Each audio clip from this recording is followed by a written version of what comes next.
नमस्कार दोस्तों, अपनी समझ 91 चैनल में आप सभी का हार्दिक स्वागत है। मैं बाल गोविंद। सभी संतों महापुरुषों के चरणों में दास का प्यार भरा धन निरंकार स्वीकार हो।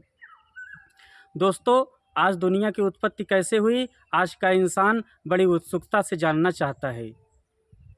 वह विभिन्न जगहों से जानकारी प्राप्त करता है और इस दुनिया की उत्पत्ति के बारे में अच्छे से जानना चाहता है।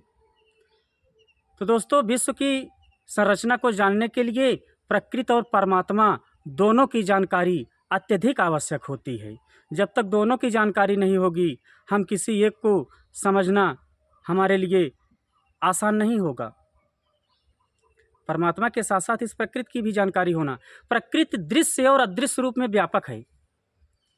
जैसे सागर की लहरें जब उठती हैं तो छोटी और बड़ी दिखाई देती हैं, लेकिन अंत में सागर में ही समा जाती हैं और सागर सागर ही रह जाता है। दोस्तों,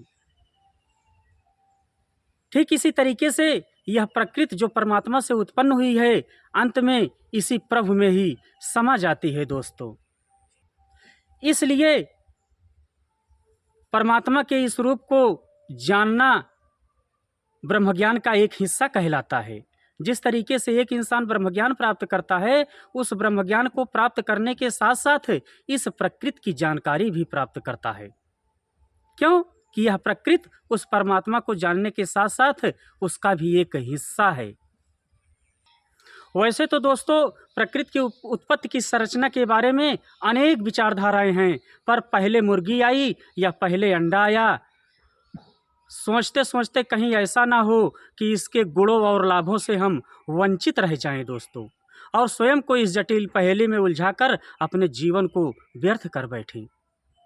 आवश्यकता इस चीज़ की है कि प्रकृति की वास्तविकता को समझकर खुद को प्रभु के आगे समर्पित कर पाएं और माया के वार से बच पाएं। प्रकृति की उत्पत्ति कैसे हुई, इसके बारे में बिना किसी वाद विवाद के श्रोताओं की जानकारी के लिए कुछ मान्यताएं बताई जा रही हैं, जो जरूरी नहीं कि जो मान्यताएं बताई जा रही हैं, जो श्रोता सुन रहे हैं, जो देख रहे हैं, वो इससे सहमत ही हों। यह जरूरी नहीं है। दोस्तों, हमारे इस संसार में एक धर्म ग्रंथ है तोरेत, और उस तोरेत ग्रंथ के अनुसार प्रकृति का अस्तित्व कैसे हुआ, इसके बारे में जानकारी दी जा रही है कि आरंभ में प्रभु ने आकाश और धरती को उत्पन्न किया। धरती बेडौल और वीरान थी और गहरी थी, पर अंधकार था। प्रभु ने कहा, रोशनी हो जा, और उजाला हो गया। प्रभु ने उजाले को देखा और कहा कि हाँ, अच्छा है। प्रभु ने उजाले को अंधेरे से अलग किया। प्रभु ने उजाले को दिन कहा और अंधेरे को रात कहा। इस तरीके से सुबह और सवेरा पहला दिन हुआ। दोस्तों, फिर प्रभु ने कहा कि पानी के बीच अंबर हो और वो पानी को पानी से अलग करे। इसलिए प्रभु ने अंबर को बनाया और नीचे वाले पानी को ऊपर वाले अंबर के पानी से अलग किया। ऐसे ही हो गया। दोस्तों, तो प्रभु ने अंबर को आसमान कहा। इस प्रकार शाम और सवेरा दूसरा दिन हुआ। फिर प्रभु ने कहा कि आकाश के नीचे वाला पानी एक स्थान पर इकट्ठा हो जाए, जिससे सूखी धरती दिखाई दे, और ऐसे को समुद्र कहा। परमेश्वर ने धरती को, खुश्की को धरती कहा और पानी के समूह को समुद्र कहा। दोस्तों, प्रभु ने देखा कि हाँ भाई, अच्छा है। फिर प्रभु ने कहा कि अपनी अपनी सामर्थ्य के अनुसार बीज वाले फल धरती के ऊपर दें, और वो ऐसा ही हो गया। आदि आदि ये तोरेत धर्म ग्रंथ के अनुसार लिखा गया है। दोस्तों, अब अंजील एक धर्म ग्रंथ है। अंजील में प्रकृति की रचना के बारे में क्या बताया गया है कि सृष्टि के रचे जाने से पहले शब्द था, और जो शब्द था वो परमेश्वर के साथ था। जो सब चीज़ों की रचना परमेश्वर ने शब्द के द्वारा की। एक जगह पर लिखा गया है, फिर यह सब अर्थात उस समय का संसार पानी के द्वारा अर्थात बाढ़ के द्वारा नाश किया गया। दोस्तों, उसी शब्द द्वारा अब की धरती और आकाश सुरक्षित रखे गए हैं। अंत में आग द्वारा ये सब नष्ट किए जाएंगे। अधर्मी लोगों के न्याय और नाश होने के दिन तक इसी तरह रखे जाएंगे। दोस्तों, ये नया नियम संत पतरस का दूसरा पत्र 3:5 7 ये वहाँ से लिया गया है दोस्तों। छंदोग्य उपनिषद के 6ठे अध्याय में प्रकृति की रचना का ढंग कुछ इस प्रकार बताया गया है दोस्तों कि there was a first cause sat being with consciousness sat will that it may expand and multiply so it produced light the spirit in light willed to multiply and produced water. The spirit in water willed to become manifold, and it produced all the living things of the world. These sentences are of Chandogya Upanishad. ये सारे वाक्य छंदोग्य उपनिषद के हैं दोस्तों,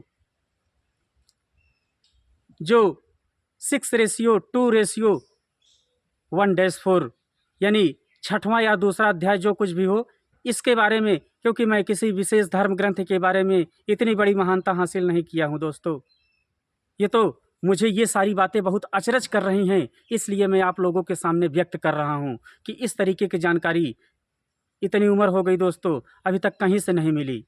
ये तो सदगुरु माता सुदीक्षा सविंदर हरदेव जी महाराज की बहुत बड़ी कृपा है जो मैं आप लोगों के सामने ऐसा व्यक्त कर पा रहा हूँ। इसका मतलब हुआ जो इंग्लिश में अभी बोला गया दोस्तों कि पहले सत्य ही था जो चेतन है और प्रभु ने बढ़ना फैलना चाहा, इसने प्रकाश पैदा किया, प्रकाश के तेज ने बढ़ना चाहा और इच्छा पूर्ति के लिए पानी को पैदा किया। पानी के तत्व ने कई रूपों में बढ़ना चाहा और सृष्टि के सभी जीवों को पैदा किया दोस्तों। इस तरीके से छंदोग्य उपनिषद में लिखा गया है दोस्तों। अब श्रीमद् भागवत गीता 6-7 अध्याय क्या कहता है? भगवान श्री कृष्ण कहते हैं कि मैं ही सारे जगत का कर्ता हूँ, मैं ही पैदा करने वाला हूँ और मैं ही पूरे जगत में प्रलय लाने वाला हूँ। आप लोगों ने गॉड शब्द तो पढ़ा ही होगा दोस्तों। गॉड शब्द में 3 अक्षर होते हैं, G-O और D। जी का फुल फॉर्म ऑपरेट होता है, जी का फुल फॉर्म जनरेट होता है, ओ का फुल फॉर्म ऑपरेट होता है और डी का फुल फॉर्म डिस्ट्रक्ट होता है। ऑपरेट का मतलब पैदा करना होता है, जनरेट का मतलब पैदा करना होता है, ऑपरेट का मतलब चलाना होता है और डिस्ट्रक्ट का मतलब विनाश करना होता है। तो इस तरीके से जनरेटर, ऑपरेटर और डिस्ट्रक्टर एक ही है दोस्तों, जो हर जगह कड़कड़ में व्याप्त मौजूद है। ये हमारे सभी पवित्र धर्म ग्रंथ बताते हैं। अब आगे चलते हैं दोस्तों, आगे देखते हैं कि आगे क्या है दोस्तों। मंडूक उपनिषद में, मंडूक उपनिषद एक है 1:1:7 करके दिया था, उसको मैंने अपने हिसाब से जो है इस तरीके से लिखा है, लेकिन हाँ उसको आप देखेंगे तो आप समझेंगे अच्छे से। मंडूक उपनिषद में ऐसे विचार को जो है उदाहरण सहित बताया गया है और बहुत सारे श्लोक लिखे गए हैं, उनको मैं पढ़ूंगा तो बहुत ज़्यादा वीडियो लंबा हो जाएगा, इसलिए मैं इसको केवल मीनिंग अकेले बता रहा हूँ बस। इस तरह बताया गया है कि जैसे मकड़ी अपने अंदर के तरल पदार्थ से जाल की रचना करती है और कुछ समय के पश्चात उसे निगल भी जाती है दोस्तों। यह जाल बनाने के लिए उसे किसी बाह्य पदार्थ की आवश्यकता नहीं होती है, सारे पदार्थ उसी में से निकलते हैं और उसी में समा जाते हैं। ठीक इसी प्रकार से यह सर्वशक्तिमान, निर्विकार, निर्गुण, निराकार, जिसे अल्लाह, गॉड, वाहे गुरु, भगवान कहा गया है, इसमें से ही ये जड़ चेतन स्वयं प्रकट करता है और प्रलय काल में अपने में ही अंत में लीन कर लेता है दोस्तों। तो इस तरीके से ये मंडूक उपनिषद की बातें थी जो अभी मैंने आपको बताया दोस्तों। गुरु नानक देव जी कहते हैं दोस्तों कि एक ऐसा समय था जब सूर्य, चांद, तारों का अस्तित्व नहीं था, दिन रात का सिलसिला भी नहीं था, केवल एक प्रभु परमात्मा ही स्वयं आप था। प्रभु ने अपने हुक्म से ही इस प्रकृति की रचना की थी दोस्तों। तो इस तरह से सृष्टि की रचना के बारे में अलग अलग अनुमान तो लगाए जा सकते हैं, पर दावे से कुछ नहीं कहा जा सकता है। एक फिलॉसफी के अनुसार सारी रचना को 4 खाड़ियों अथवा 4 रूपों अंडज, जेरज, श्वेतज, उद्भुज में विभाजित किया गया है। छंदोग्य उपनिषद में 3 खाड़ियों अंडज, जेरज, उद्भिज ही रचना के कारण है। आयतरी उपनिषद में 4 खाड़ियों का वर्णन है। इस तरीके से ये सब धर्म ग्रंथ हमें विश्व की संरचना के बारे में जानकारी दे रहे हैं दोस्तों। हमारी पवित्र धर्म ग्रंथ अवतार वाणी, जिसको बाबा अवतार सिंह ने लिखा है, यह अवतार वाणी हमें क्या बताती है कि 84 को 4 भाग में बांट रहा है सिरजनहार। अंडज, जेरज, स्वेदज, उद्भिज, इनके अंदर कुल संसार। दया करे जिस ऊपर स्वामी, मानव उसे बनाता है। गुरु गुरु मिले तो यह मानव ही आप खुदा बन जाता है। दोस्तों, ये अवतार वाणी के पद हैं जो 260 में लिखा गया है। और इस तरीके से आगे लिखा गया है दोस्तों, कुल आलम की इस मालिक ने रचना खूब बनाई है, भूले नहीं है एक दो बंदे, भूले सभी खुदाई है। लोग समझते धरती अग्नि जल को जग के सिरजनहार, कोई पवन को पूज रहा है, कोई शब्द को कहे करतार। 6 रस 5 तत्व त्रिगुण से रचा हुआ है यह संसार, सब में रहकर सबसे न्यारा, इसमें छिपा है सिरजनहार। ये अवतार वाणी के 257 वाले पद हैं दोस्तों। इस तरीके से संत निरंकारी मिशन के संतों का मत है कि खुद को जानो, खुदा को जानो, मिलकर बैठो, ईश्वर पहचानो। तो दोस्तों, प्रकृति की रचना कैसे भी हुई हो, लेकिन हर धर्म इस बात पर सहमत है कि सबसे पहले प्रभु आप था, फिर इसने प्रकृति के भिन्न भिन्न रूपों को जन्म दिया। आज ये सारे धर्म ग्रंथ सहमत हैं कि सबसे पहले एक ईश्वर था, तब उसके बाद प्रकृति की रचना हुई दोस्तों।